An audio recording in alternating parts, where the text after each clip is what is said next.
Hello guys,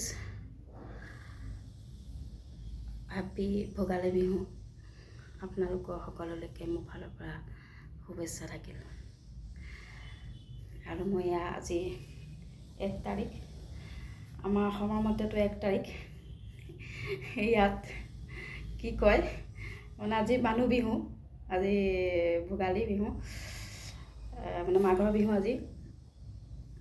যে মই আজি মোৰ ডিউটি ছুটি আছে বাবে আজি মোক অনাৰৰ ঘৰলৈ লৈ যাম বুলি কৈছে আৰু মোক নিবলৈ আহিব এতিয়া।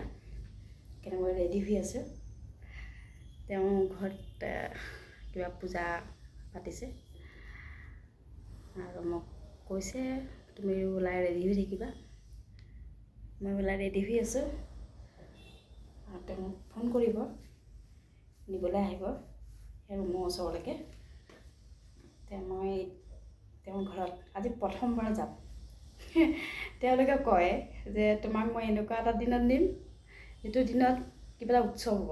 আজি ইহঁতৰ কি বুলি কয় সংক্ৰান্তি কি কয় এনেকুৱা হয়, আমাৰ মানুহ বিহু হিচাপে ইহঁতৰতো তেনেকুৱা হয়। আৰু তেওঁলোকৰ ঘৰত কিবা খোৱা বোৱা ব্যৱস্থা কৰিছে আৰু সিহঁতৰ ঘৰত মানে কি যোনে নাযাওক তেওঁলোকক ধুনীয়াকৈ খুৱাই বোৱাই মিঠাই খুৱাই ধুনীয়াকৈ মানে ভালকৈ পঠিয়াই দিয়ে। সেইটো নিয়ম আৰু সেইকাৰণে আজি মোক মাতিছে। কেনেকুৱা লাগিছে, ডিউটি ছুটি দিছে সেইকাৰণে। বাৰু যি নহওক, আপোনালোক সকলোৱে আজি ভালকৈ মিলা প্ৰীতি সকলোকে বিহু আনন্দ কৰক। মোৰ ফালৰ পৰা শুভেচ্ছা থাকিলে। বাই।